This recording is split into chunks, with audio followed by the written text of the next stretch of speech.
Hey, folks, welcome to the Accessible Hunter Podcast. I'm Greg Trainer along with my partner, Mike Hudson. We got a really great podcast today.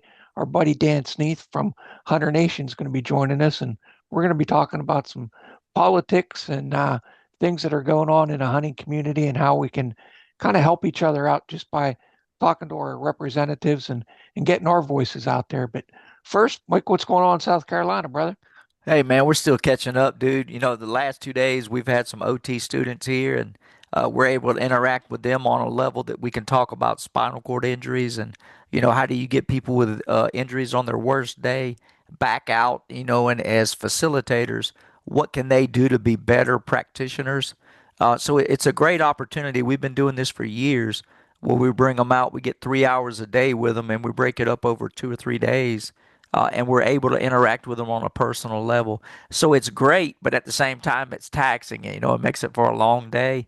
And then yesterday, out of the blue, one of the guys that's running for attorney general came by, and we were able to talk to them. We had a couple of wheeled vets over, and we were able to talk to them about some stuff coming up with South Carolina. So great stuff, man. It's just I'm a little tired, dude. Man, man, that is great stuff. And fortunately, I'm able to do a lot like that here in Pennsylvania with University of Pittsburgh. And anytime you get to talk with future, you know, uh, OTs, PTs, practitioners, and Right. give them an opportunity to ask the hard questions, to actually speak with somebody with a high level spinal cord injury, and say, "Hey, nothing's off limits. Today, you can ask us anything you want," so Exactly. so that you're more prepared for when you go into practice and how you're going to, deal with people with significant disabilities. But don't those guys and girls know that it's turkey season in South Carolina? How Man, clearly no. ah, Well, we were laughing about that yesterday. I said, "You guys, I hope you know how much I appreciate you because you dipping in my tag time." man, man, I know that you got out a couple of days already, and our buddy Jay Youngblood, he tagged on a bird, didn't he? And Yeah, uh, yeah. So me and Jay hunted Tuesday together. We had a bunch of deer all over us, man. They were all over the blind. We saw some hens. Didn't see any toms, but where we were hunting, one of the landowners had moved some cattle around, so I think they kind of bumped the birds a little bit. And then our weather, I don't know how you guys are doing in PA, man, but our weather, like you said earlier, it was like 80 degrees earlier, and now we're in our 40s and 60s again. And yep. I think that kind of turned them off a little bit, but we're going to get on them again next week. It must be the morning for deer because I was looking at Dan's Facebook page this morning and he had deer in his backyard and I had four deer in my backyard. So, Dan, how's your morning going, buddy? Those pictures were beautiful you posted off your deck this morning. It's just a beautiful day here in South Central Pennsylvania. I'll tell you that. Like Mike said, a week ago we were 80s, and this morning, the last couple mornings, we've been under frost warnings here in Right. Huntington County.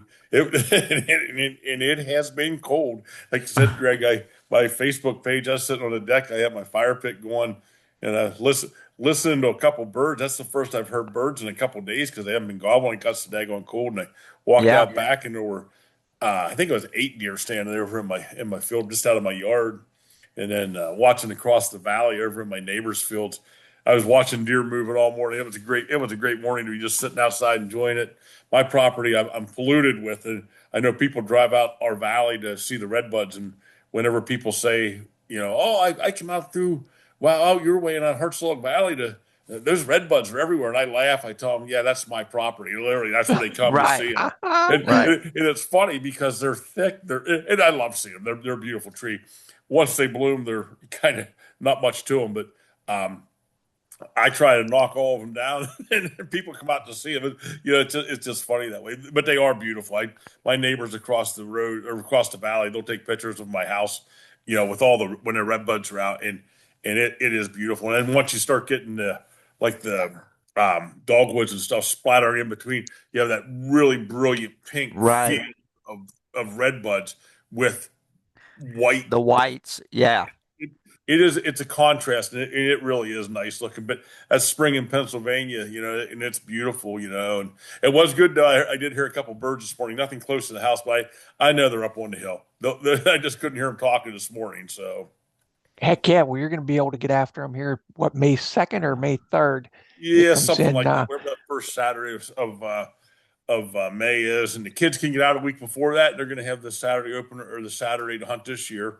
And then a lot of stuff we're going to talk about here in a little bit about how this year it's only going to be Saturday. Next year they're going to have 2 days. So Heck yeah, Sweet. heck yeah, buddy. Well, if you want me to, like I say, my name's Dan Sneath. I'm the state director here in Pennsylvania for Hunter Nation. There's actually two state directors. My guy that works with me, John Bingaman, he's state director. John does our development and things like that. I do legislative affairs and policy here in Pennsylvania. We're both state directors, and we're really growing. We're the fastest growing grassroots hunting organization in the country. We do a lot to provide more opportunities, or at least try to provide more opportunities for hunters across the country. Not just here in Pennsylvania.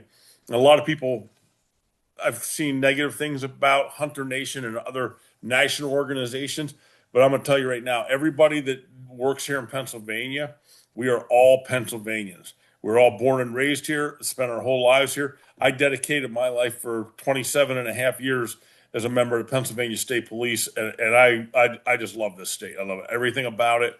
My father was with the Pennsylvania Game Commission. I have family members who are still with the Game Commission. I have family members who are still with the Pennsylvania State Police, and we do it because we truly love Pennsylvania. It really is a great state, and we love everything about it. yes, sir. Yes, sir. Thank you so much for you and your family, what you've done for the community, the folks in Pennsylvania. And, that's no small sacrifice to put in those decades of service to our state. And Dan, for those that don't really know, or haven't seen our other podcast, you were kind of instrumental with State Representative Mandy Steele on getting the Sunday hunting passed in Pennsylvania, and that's the first time that people have been able to hunt on Sundays in Pennsylvania ever. So thank you for everything you did to help get that law passed. Yeah, I appreciate that, and I would be remiss if I didn't acknowledge that in 2019, Act 147 was passed. That was Senator Laughlin's bill. A lot of people did a lot of work on that. That's the one that got us the first 3 days, which would have been were used as the Saturday of bear season, the first Saturday of rifle deer season, and then the floater, which was then used for the last. I'm sorry, the Sunday of bear season, the first Sunday of rifle deer season, and then the last Sunday of archery season. That was what got, as they say, the camel's nose under the tent. Got Yeah. us really moving in that direction. I was just the guy who happened along that got involved, and I was able to pick up the ball where others had pushed it so far forward, and I was able to take that momentum and get us over the finish line. We had a coalition of partners. So many great people worked on it with us there at the end. We got the Pennsylvania Farm Bureau involved, which was tremendous. Those guys were great to work with. We're still working together on a lot of other things with the Farm Bureau. The Federation of Sportsmen. A lot of great organizations got involved, and we really pushed it across. I just happened to be the guy that was able to do a lot of work down in Harrisburg that got some recognition there and was able to speak at the governor's bill signing, which to this day is one of my most monumental things, other than the birth of my child, my birth of Right. my wife, and stuff like that. Um, but yeah, what a great accomplishment for the Pennsylvanians and the hunters of Pennsylvania, and not just Pennsylvania hunters, but everybody.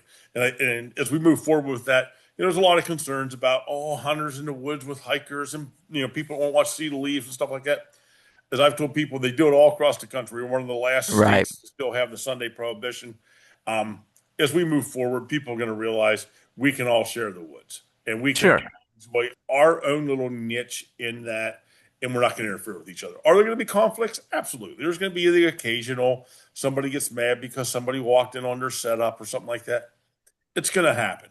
But Yeah. as an overall thing, it will be just part of reality in a few years, Yep.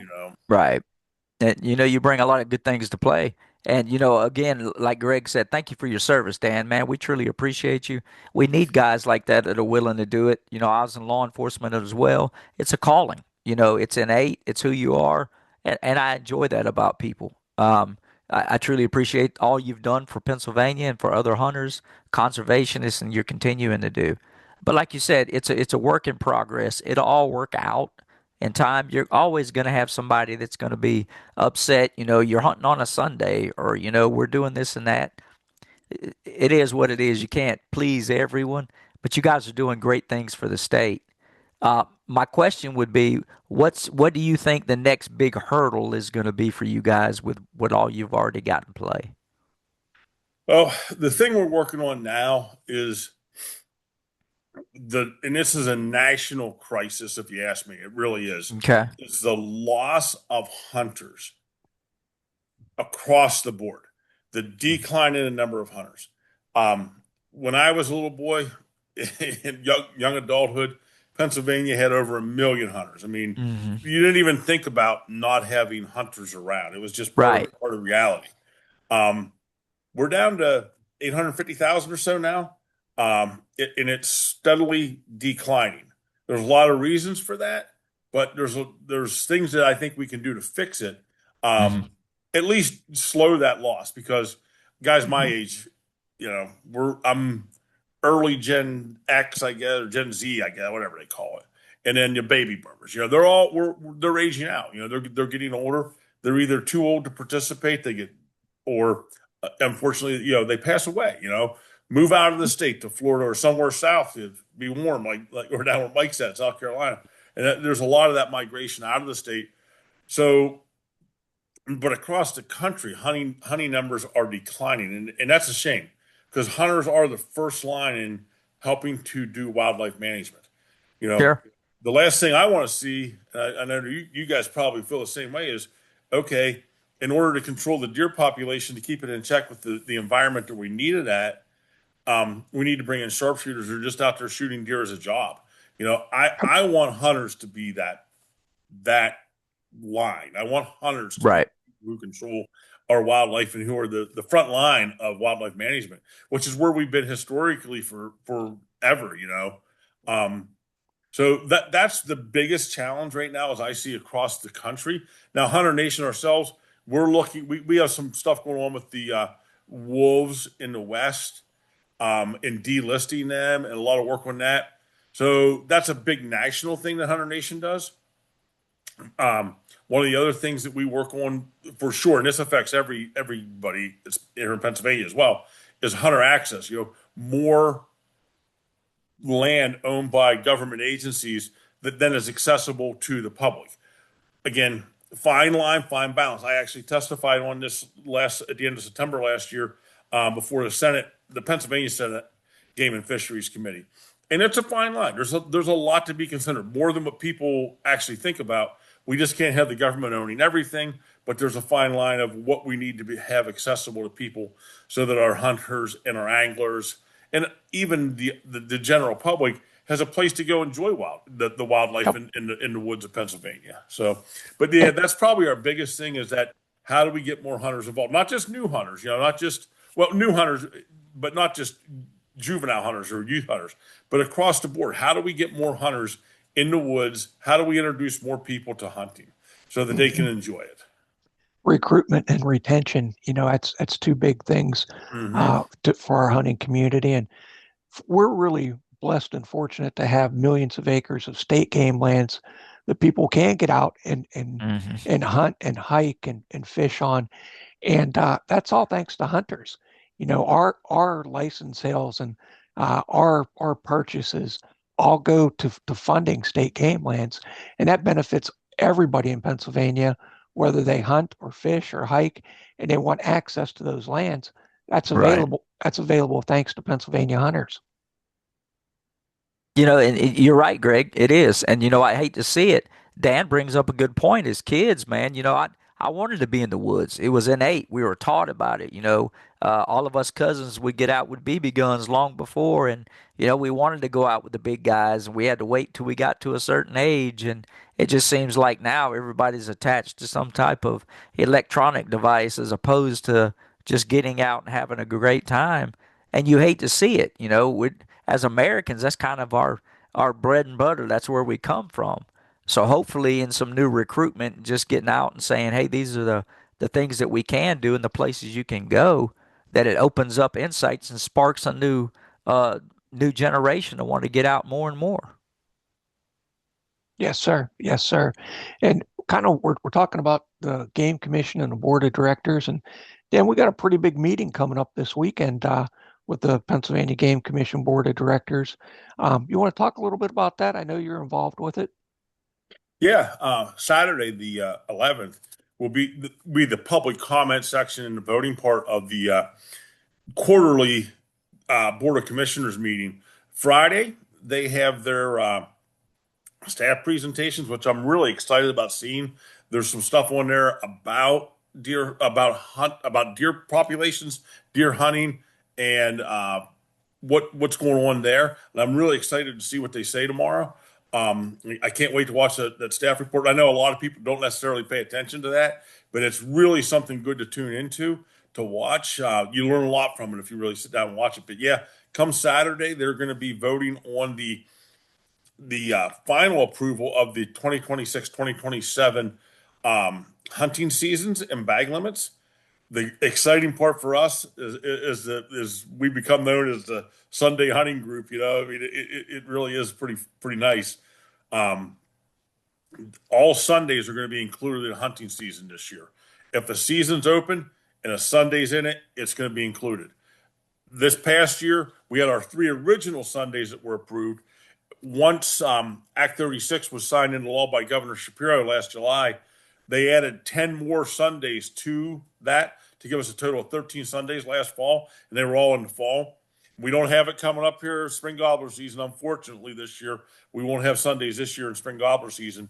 But if this proposal passes, which it already passed at the January meeting, if this proposal passes, we will have full implementation of Sunday hunting in Pennsylvania. So if a season is in and a Sunday is in that season, it will be included. That's late season muzzleloader, late season small game, and spring gobbler season, which are not included right now. Groundhog hunting will have Sundays included. You know, Yep. everything will have Sundays Nice. included. Yeah, it's the full implementation of it now. Um, as I was alluding to earlier about our upcoming youth season for spring gobbler season, well, this year they only have one day. Next year, this proposal passes, they're going to have 2 days, Saturday and Sunday, which is it's great. I mean, you you guys know you're hunters. How many times are you going out turkey hunting on Saturday and it's pouring down rain, the birds Right. aren't where yeah, you can stick out there, maybe you get lucky, maybe it happens, and I've had it happen to me before. But boy, then you get up Sunday morning and the Yeah. sun's out, it's bright and shiny, the birds are gobbling everywhere. You know, next year we're going to have those 2 days as long as this proposal passes, and all indications are it will at this point in time. I mean, anything could happen. We all know that. Right. Um, I know But it, I'll be there advocating for it myself. I'll be presenting and speaking about it. The other thing also is the deer season, and I know it's a controversial topic, and I try to just really just stay away from it because I don't like all the fighting we have amongst hunters in Pennsylvania over it.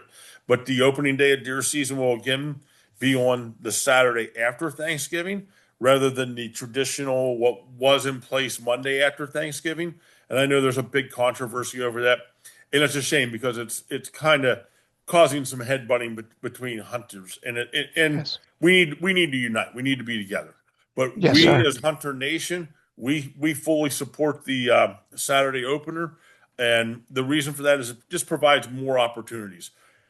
And that opportunity goes to a lot of people. And there are people that probably have been negatively impacted by it, but still, most people it hasn't negatively impacted. You may Right. not like it. You may have other things you wanted to do that weekend, but you're still able to get out and enjoy the hunting on Saturday. Yes, Um, sir. I hear people say, well, the kids are still off school on Monday, and some are. But rather than having one day and having to rush home so they can be to school on Tuesday, now they have a full 3 days that opening weekend and that Monday where they can go out and they can enjoy hunting. Yep. And it's just more opportunities, more time to hunt. Um, I Ab- wish I'd have had abs- it whenever I was whenever I was a little boy. Yeah. It'd be great, you know. I mean, I used to ab- always wonder why can't we start on Saturday? We of course didn't have Sunday hunting back then, um, but yeah, it's just a good thing, you know. And ab- again, I don't want to get into a whole lot of it. I don't want to make people mad. I don't want to try and cause a controversy there. It's just to us, we support Saturday opener. Or Absolutely. if the game commission were to come back and say, hey, based off of our numbers of harvest, based on other information, we're not going to have the Saturday opener. We're going to move it back to Wednesday of the first of the after Thanksgiving. Would be like we don't necessarily like that, but if that's what you say has to happen because of harvest goals and wildlife management, we understand it. But there's a lot goes into it, and as long as it's not affecting negatively on the science-based wildlife management, more opportunities for more people to enjoy the woods is a good thing, And and and that's where and we stand at on it. Yeah. and Dan, you brought up some really, excellent points. When you're talking about the Saturday opener, you have an opportunity for kids that are home for Thanksgiving break that go to college to hunt basically 3 days, at least 2 days, Saturday and Sunday before they have to return to school. We had talked off camera about people with disabilities and how we need assistance to get out. Well, it's a lot easier for Mike or I to get someone to help us on a weekend rather than taking a day Right. off of work because the Monday opener, if you're working Monday through Friday, you may not have that opportunity or have that vacation day to burn on Monday, and especially helping somebody to give up your day of hunting. So as a person with a disability, I'm definitely all for the Saturday opener just because it provides another day, another opportunity. And as you said with the weather here in Pennsylvania, if it's raining on Saturday, I'm in a power wheelchair. I have to wait until the weather's a little bit better. I can't Right. I can't tough it out and get my wheelchair rained on. So if it's raining on Saturday, I gotta look forward to Sunday hunting. Yeah.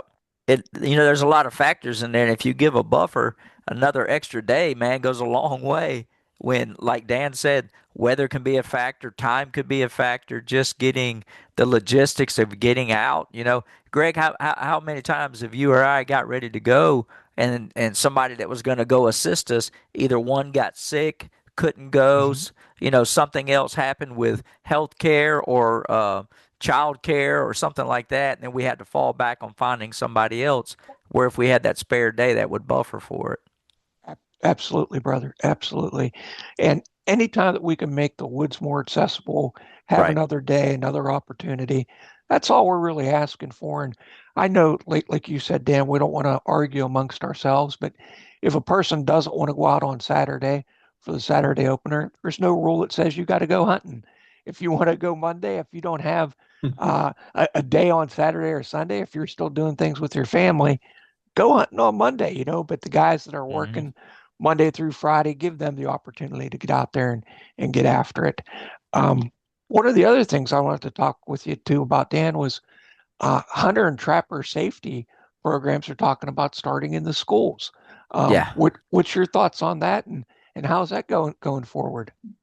Well, yeah, you're right there, Mike. As far as the hunter trapper education courses in school, uh, at this point in time, we have a co-sponsor memorandum in the House and in the Senate. The House was Representative Kulik, who was the chair of the majority chair of the House Game and Fisheries Committee, and in the Senate, it's Senator Malone, who was the minority chair in the Senate of the House Game and Fisheries Committee, and what this memo would do is it would, if it becomes a bill and would happen to get passed into law eventually, it would provide that the Game Commission and the Pennsylvania Department of Education get together, work on an appropriate curriculum to be introduced into schools to have a hunter safety education course in schools.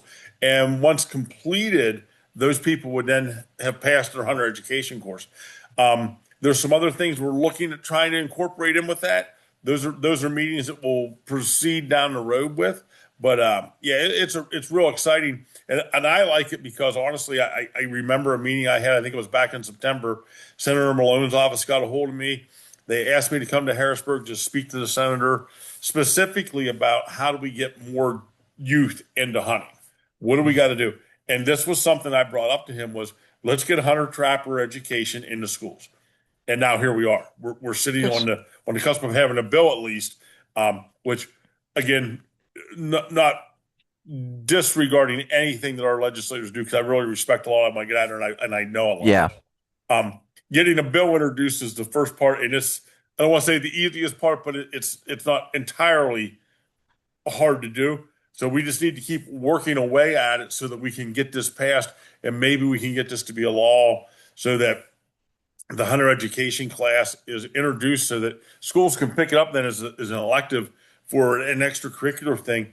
And the more people we introduce to hunting, even if they take the class and don't buy a hunting license, but they understand what we do as hunters and why it's important. Right. Boy, what a great thing. And I mean, obviously, maybe we spark an interest in somebody who maybe doesn't come from a hunting family. If you come from a hunting family, you're probably going to be a hunter. Right? It's just the reality of it. Hunters make hunters. But you never know which person is going to get an interest sparked and be like, wow, I really like that. And it may not be right away. It might be 5 or 6 years from now, whenever they realize, wow, I really think that I want to get into that hunting thing that I took that little class in school with. Yep. I've met a lot of Right. people over the years now, since I've gotten into doing what I'm doing now. Prior to this, everyone I knew had come from hunting families. But the more I do with Hunter Nation, the more stories I'm hearing, the more people I'm meeting that are telling me, yeah, I didn't hunt as a kid. My family doesn't hunt. But at 25 years old, I took up hunting. Hmm. You Yeah. talked about Representative Mandy Steele earlier. I would tell you right now, and I'll speak for Mandy on this. She never hunted. She didn't come from a hunting family. At Right. 40 or so, she picked up Yep. hunting, and she loves it. She's always calling me, asking me questions about this or that, or hey, can you come out? And unfortunately, she lives 3 hours away from me, so it's not like I just can load up and drive over to her house and take her and the kids hunting. You know what I mean? Right. But you have people like that who something sparks in them, and they love it. And once they start doing it, all of a sudden they realize, wow, this is a lot different than I thought it was. Right. And Dan, do other states have hunting and trapping education in their schools? From what I understand, there are at least two, and I don't want to speak as to which ones they are for certain. But as I remember hearing from one of the commissioners, there are at least two other states that have started a similar program. It's too early to see the impact right now, and that's one of the things too that we all need to remember. And I've heard negative comments about Sunday hunting or the Saturday opener, how, oh, this was supposed to increase the number of hunters we have. We don't know that right now. We can't qualify that. Some people will say because we've had Saturday opener for 7 years that it should be showing up, and I think that we are seeing a lot of positives from that. And you can't specifically point at because of the Saturday opener this has happened. But again, we won't know what's happening from these programs that are started at least for a couple of years until we start giving them a chance to take hold. To put right Right. now we're just putting the roots down. The top growth isn't coming out yet, so we don't know exactly where things are going to go. As far as will this increase the number of hunters we have, or will it not? The other thing too is we need to look at maybe we don't increase the number of hunters, but maybe we're not losing the number of hunters as fast as we could be losing them. And I know Yeah. Yes, that's sir. been true across Pennsylvania, and I don't know what to attribute it to. You can attribute it to whatever you dream up to attribute it to, but without asking each individual person why they're still hunting, we'll never know exactly why that Right. exists. Um, but a lot of states are losing 3-4% a year. We're Right. under 1%. So that's kind of saying that losing is winning, but in a way it kind of is. Yes, And Yeah. sir. and I know from the stats I've seen and the charts and stuff I've seen, you get guys my age, actually a little older than me, because once they hit 70, once hunters is 75 years old, I mean that's where like anyone that's over 75 still hunting is an anomaly, really. Yep. Right. Most hunters between 65 and 75 starts to drop off pretty significantly. So right now the idea is how do we keep, and I've seen the charts that go up, up, up, up, climb, climb, climb, climb, climb whenever people are before they're 18. And at 18, 19 years old, it just drops. So that's Yep. the idea. How do we keep those people involved that are already hunting, that retention? Recruiting, we're doing a pretty good job. Obviously, everyone we recruit is better. But how do we stop that loss whenever it comes time to Mm. retain them once they become adults? And everyone, oh, that's because they're in the work world, they're doing this, or I get it. I didn't quit whenever I turned 18. You guys Right. didn't. A Right. lot of people didn't. So how do we get those people to stay in hunting? And that's what a lot of the programs are for. get more people in, and then how do we keep them in? Yes, You know, sir. man, you bring it up about education and just opening up not only awareness, but opening up opportunity for it. The biggest thing is education, letting them know why we're doing what we're doing and how we can be better facilitators. And then two, like you said, hunters education is now becoming federally mandated, where every state just about you have to have a hunter's education course in order to even get a hunting license. It makes better hunters, you know, Hmm. teaches safety factors and some other things. And then I saw a statistic earlier that Greg and I were kind of talking about that said, you know, that even in some states, 30% of sportsmen are not registered voters. And so that opens up another avenue where we can seg into, hey guys, you want to make changes in conservation, you also need to be in the political side of it and, you know, choose our leaders going forward. And so my, That's an interesting thing you bring up there, Mike, as far as that goes. And I'll tell you right now, right before we were on the podcast here, I received a an email from Representative David Rowe's office. He's in Snyder County, Western Mifflin or Eastern Mifflin County, Juniata County. Um, he has a bill. It's House Bill 1937, and there's a companion bill over in the Senate by Senator Rothman, who is the chair of the Game and Fisheries Committee, which is Senate Bill 1155, and collectively they're known as the Sportsman Voter Registration Act. Hunter Nation is fully behind those. I've been working with those guys on trying to get more support for those bills because of that. And that falls right into the Hunter Nation. Again, that's Hunter Nation. We also have another part of our organization that's called Hunt the Vote. And what we do with Hunt the Vote is we're out there, we're trying to get sportsmen registered. We want sportsmen voting. And that's what the Sportsman Voter Registration Act would do. What those bills would do, and they're the same bill, both are the same exact bill. What that would do would be when you buy your hunting license, fishing license, or you renew or get a boat registered, the Game Commission or the Fish Commission, much like we do with PennDOT, when you renew or get a driver's license, renew or get a registration for your car or whatever, you're going to be given the opportunity or the question will be asked, do you want to register to vote? And if you do, bam, ship you over where you can register to vote. So that's another thing we're really working on. That's a big national thing that we work on is getting hunters to vote. Again, that's hunt the vote, which is a big part of Hunter Nation because we were founded on getting sportsmen to vote.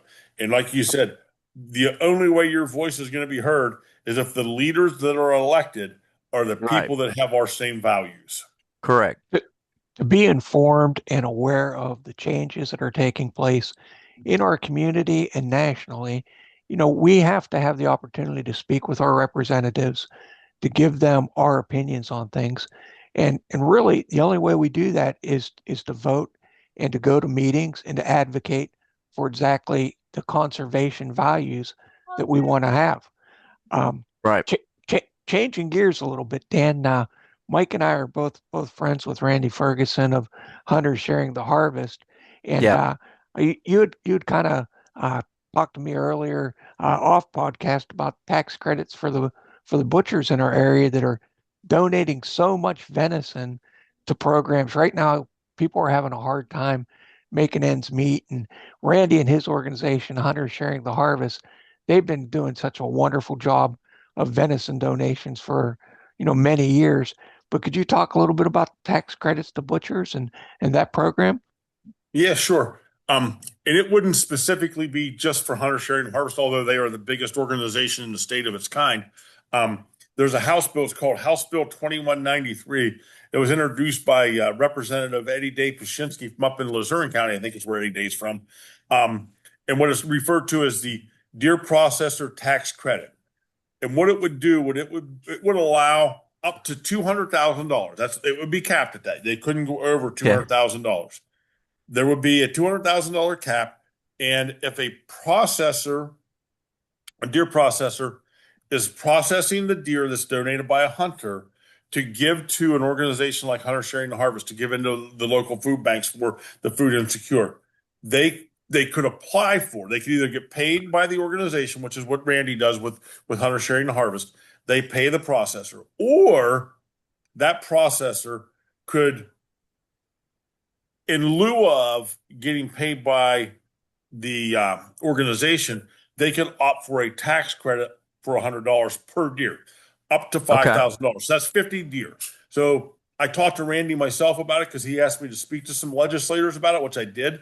Um, that would be 50 deer, which is a pretty decent amount for them. That's like probably a normal amount for the bigger processors. So a processor could get 50 or yeah, $5,000 worth of tax credit at the top end, $100 a deer, $500 top in tax credits, rather than charging the hunter sharing the harvest per se for the Mhm. processing of the deer. So that would be Hey, a huge benefit for hunter sharing the harvest or some other organization that is paying for those deer to be processed, and it would help the processor out, who in lieu of getting paid could then get the tax credit. So it's a really yep, good bill. Obviously, it's spending a little bit of money, although $200,000 out of our state budget is not a whole lot of money in that whole right. regard. Um, it hasn't moved yet. It hasn't been up for committee vote yet, but there's still hope for it. And if nothing else, it's some education about what Hunter Sharing the Harvest and other organizations such as that do to provide for our food insecure here in Pennsylvania.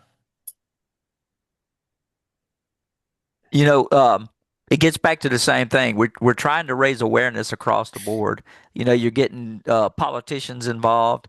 We can't know everything about everything. It's about empathetic dialogue and knowing what some people's needs are. And so, if we're able to speak to our lawmakers on a personal note, it's no longer about making suggestions. It's about affecting change.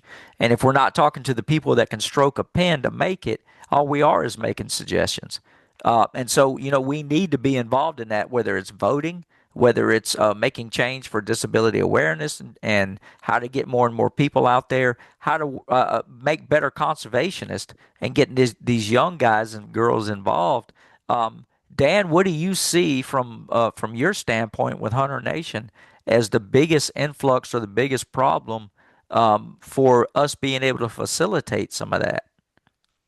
Well, to me, the biggest problem is a lot of people just feel their voice is not going to be heard, right? Right, right. I send an email to a legislator, they don't get back to me.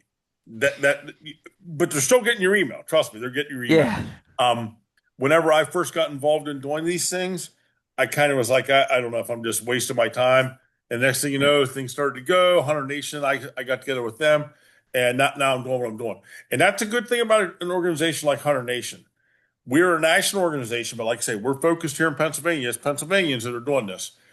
What's happened over the last couple of years since I've been with Hunter Nation, and this is the advantage of joining a group like Hunter Nation, Mm, we're an advocacy voice. I'm able to go to the Capitol and speak to people, whereas, and not saying anybody couldn't just go to the Capitol and speak to people, right. get a hold of a legislator, say I would like to meet with you over this subject, and if they have time, they'll meet with you. But because of the relationships I've built, because of the influence that I've started to have over things in speaking for not just the members of Hunter Nation, but as a whole for hunters of Pennsylvania. And again, Hmm. I do not proclaim that I speak for everybody, but Sure. I do speak for values of Pennsylvania hunters, I believe. May have some differences of opinion on some things, but people will listen. And that's the advantage of groups like Hunter Nation or other organizations. We have a voice in Harrisburg to speak for everybody else. Hmm. Again, nothing wrong with picking the phone up or sending an email to Yes, sir. legislators, but sometimes having a group such as Hunter Nation walk in there and talk to a legislator or their staff makes a big difference on getting your voice heard. That's why Hunter Nation, we're at the national level down in DC. The states that we're in, where we actually have formal chapters, that's what we do. It's funny. I've called our state director for Alabama and Georgia. He runs both states. He lives in Florida, but he's Alabama and Georgia because he's right in that little corner down there. Um, and I'm like, hey, what are you doing, Kelby? He said, I just left Alabama Capital. I'm driving out of the Harrisburg. We're laughing about how much time we spend in those Capitol buildings and Yep. those relationships we've built with the legislators. I mean, I don't. again, I don't want to speak for legislators. Don't want to speak for anybody other than what I'm talking about from myself and my perspective. But I feel that I have a trusted, I've built a trust amongst legislators. So whenever I walk in, they know I'm not coming in there, just to BS or to Sure. not provide good information. They may not like what I'm saying, or they may not agree with what I'm saying, but they'll at least sit down and listen to me. Yes, Hmm. know, sir. listen And to me on a level of just like we're doing right now, where I sit down with them, we're laughing and joking, we're having a talk and a discussion. Maybe I make a point that sticks with them. Maybe they don't like what I'm saying, but at least that voice is there. And that's the advantage of a group like Hunter Nation. Again, Hmm. not saying that yeah, it, and it, again, I am a lobbyist. I'm registered as a lobbyist here in Pennsylvania. That doesn't mean that I'm spending hundreds of thousands of dollars on politicians. It absolutely isn't happening. But what it does is I'm in the Capitol, so I just have to let everyone know this is what I'm doing. Is I'm more than just a single subject activist. I am actually a lobbyist for Hunter Nation. but Hmm. Dan, you bring up some really good points so that, an individual can develop a relationship with their local, Exactly. representative or senator. And I've been really blessed here in, Washington, Greene, Fayette, and Allegheny County that when I do send an email about something or make a phone call, these representatives and senators get back with me, and we're not shouting at them that you need to do this or that. As you said, we're having a conversation that, hey, here's a need. This is why I'm bringing this topic to you, and Right. they've always been more than willing to talk with me or anyone really that has a good idea that this is the reality of it. This is what we're trying to do. This is the reason why we want Sunday hunting or the Saturday opener, because it benefits people with disabilities. It benefits people who are working. It benefits the college kid, the kid going to school. And you have a conversation. It's not a shouting match. And Right. I've just been so impressed with our local leaders that they take time out of their day, out of their schedule to talk with us about this. Oh, you're absolutely right, and that's the nice thing about it. Like I say, to be able to sit down and talk with them. And I probably know a lot of the people you're talking about out there in the Yeah, southwest part of the state. I work with a lot of them as far as talking and trying to do things together to educate people. A lot of times that's what it is, and we talk about it, myself and legislators, the game commission, whoever I'm talking to. A lot of times it's just about educating people about what we do, what's going on, how do we make it better. So again, anyone can pick that phone up and make a phone call to the legislator, to senators, to whoever. And like you said, as long as you're not picking the phone up, yelling and screaming at people, a lot of times they're going to talk to you. They're going to be willing just to sit there and listen to you and speak with you. That's one of the things yep, I learned whenever I was at the state police was a lot of times I might not be able to fix your problem for you, but a lot of people just want to be able to tell somebody yep, Right. and have Right. somebody give empathy towards them and tell them, hey, yes or no.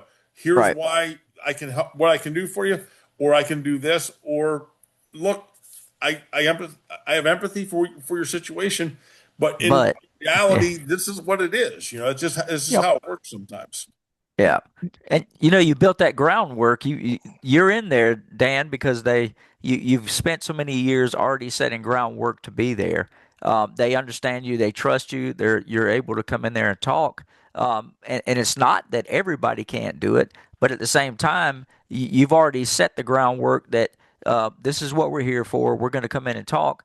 These lawmakers and stuff respect that, but like you said, they may not always agree with you, but you got an empathetic ear that now we can sit down and we could talk about other cruxes.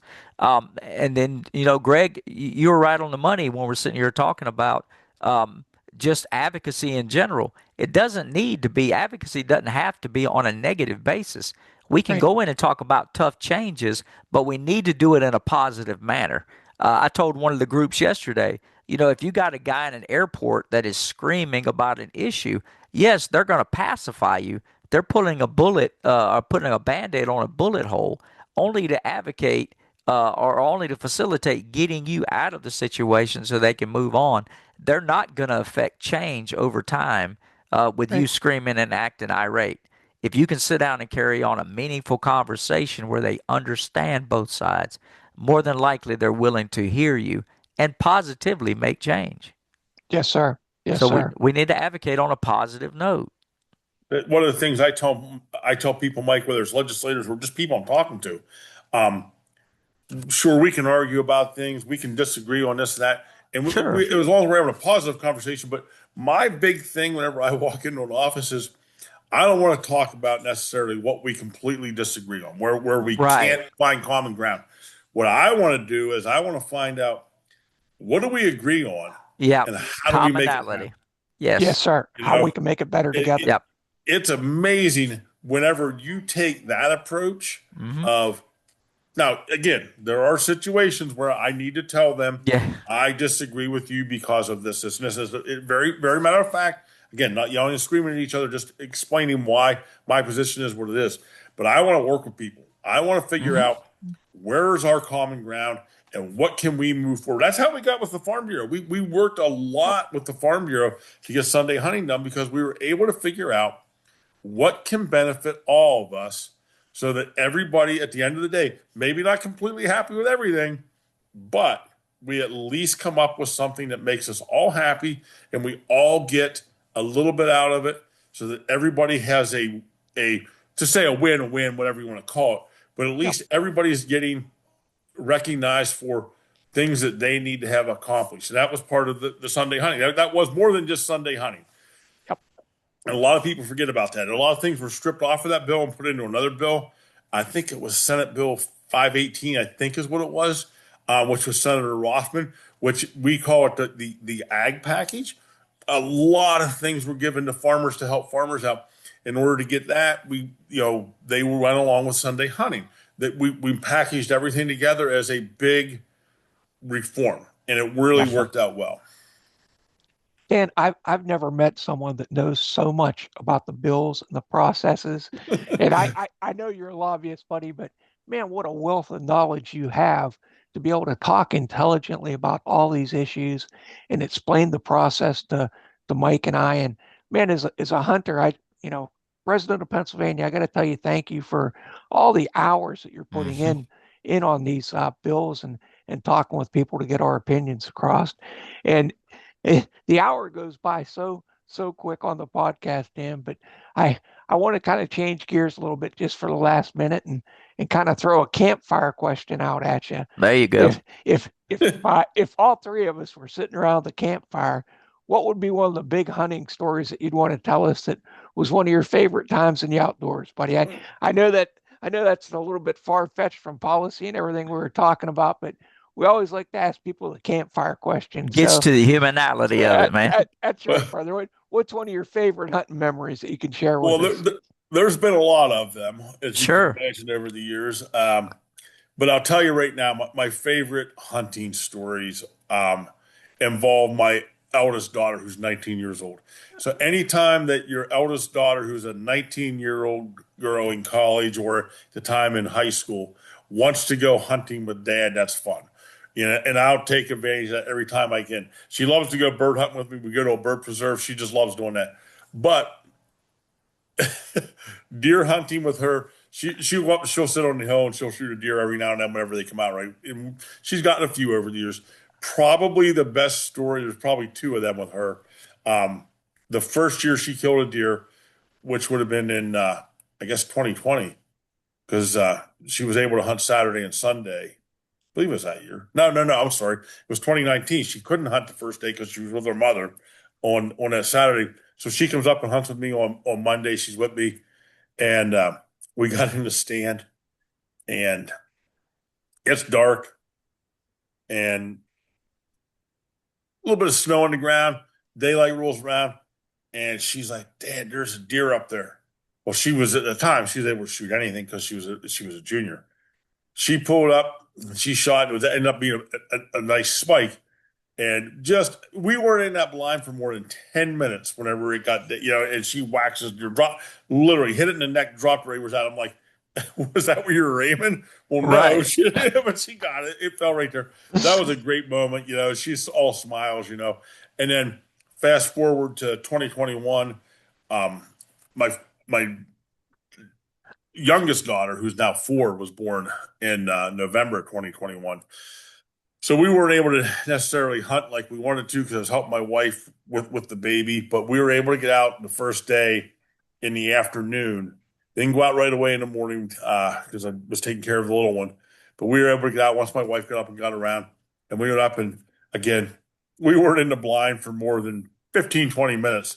I couldn't even see the field. I was sitting in the back corner and she's like tapping me on the leg saying, give me the gun, give me the gun. And I hand her the gun and I'm like, do you see one? And she says, there's a buck standing right in front of me. And I don't even know where he came from. He walked out of the thick brush where I couldn't see and she shot. It was a nice little 6 point. So those are probably two Beautiful. of my better memories. There you Beyond go. that, there's a lot of tales. Oh yeah, yeah. But So, Yeah, but man, you're hitting all the right ones. you know, so two but Yeah, yeah, two beautiful memories. and again, absolutely. I have my whole family hunts and whatnot, and a lot of years of hunting together, cousins, just as a big family cohesive unit. A lot of times we didn't hunt together on the same property. We spread out over half of Huntington County. It seemed like, but we all made it back to my grandparents' farm in the evening, or whenever we had our camp outside of Huntington. We'd all hunt on the camp property, and we had a couple hundred acres in the game lands.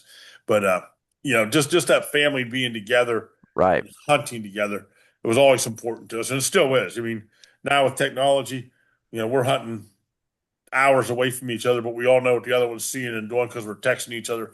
I just Yes, saw, sir. whatever. So it just that cohesiveness within our family about hunting and the way it's important to us is just irreplaceable in my life. Irreplaceable Yeah. in my life. You, Family memories, Dan. That's what it's all about, buddy. Making Yep. those memories with your family, your friends, getting out there and enjoying it. spending time in deer camp, dude, it's hard to go wrong with that. Being able to cut up, share stories, break bread, all of that, and bring it around full circle. But Dan, it's funny, man, because I was laughing the whole time you were talking about it. The older I get, I still want to be on the trigger. But I was talking to some of the guys the other day. I've gotten to where now I've been hunting so long. I want to see somebody else on the trigger. I enjoy watching, even if Yep. it's on a target, watching the excitement when they ring that target, or they hit that bullseye, or you get them on a different type of firearm, or whatever it is. I enjoy that so much more now. Now, don't get me wrong. If that big buck comes out, I'm still like, if you don't have a shot, give it here because I do. Oh, But at the same token, it's a beautiful thing to see life come full circle. It really is. Really Man, is. I thank you so much for the time that you're here with us, man. And you're like Greg said, you're a wealth of knowledge, man, and it shows, but your passion shows through it even bigger. So thank you for all you're doing for not only Pennsylvania, but for guys like me in South Carolina, because it is federal, and you guys are pushing a lot of the right buttons. Well, I appreciate that. Again, like I say, it's Hunter Nation, Yep. website hunternation.org. We truly are a grassroots organization. I mean, our five pillars are God, family, country, the Constitution, and our hunting heritage. That's what we stand for, and that's what we believe in. Again, I love it. And I get a lot of people tell me thank you. And the thing I tell them back is thank you for supporting Right. us. Thank you for supporting me. I truly enjoy what I'm doing. Again, I'm retired from the state police. I could just be sitting here at the house doing my stuff, but and I do a lot of days, but I really love doing what I'm doing. I just think that hopefully I'm making some type of an impact somewhere in all this, and I really do enjoy doing it. And it's been a learning process. Trust me. I mean, I've gotten to know a lot of this stuff. Um, it didn't all click at first. It took a little bit for me to start understanding things, but Mhm. a little bit of time, a little bit of effort into it, it really is clicking in how things work. And I hear all the time too things about. And I know we got to get going here. I'll hear all the time. Why doesn't the game commission do that, or why doesn't the game commission do that? A lot of times it's because legislatively, the way the laws are written, they can't change it right now. It right. Mhm. takes some legislation to change it. Like one of the bills next Tuesday on the 14th, there's a House Game and Fisheries Committee meeting, and one of the things that they're looking at is electronic tagging. Okay. I've had people ask me who other states, well, Pennsylvania doesn't do this. The Game Commission, they're bad. Why don't they do this? Well, they can't. Right. They can't do it because the legislation in place says you have to put an ear tag in, right? Yep. Oh, yeah, that's the only way you can do it. So in order for them to change to make it so that we could do electronic tagging in Pennsylvania, bills such as that would need to be passed. Whether it has a chance or not, I don't know yet. That's still to be determined. But those are the things that people don't understand. It's not necessarily always the game commission's fault that things don't change. A lot of times there's some legislative stuff, just like Sunday hunting. They couldn't implement Sunday hunting because it was actually prohibited by law. So Right. that's why the legislative stuff is just as important as the game commission and the regulatory stuff. Well, as the saying goes, Dan, crawl, walk, run, right? So Yep. we're getting there, and we're making changes in the state of Pennsylvania. And folks, we really appreciate you tuning into the Accessible Hunter podcast today. And Dan, thank you so much for sharing your wealth of knowledge with everyone. I know Mike and I got a lot out of it, and we Absolutely. and we appreciate you, buddy. Thank you guys. I appreciate you guys too.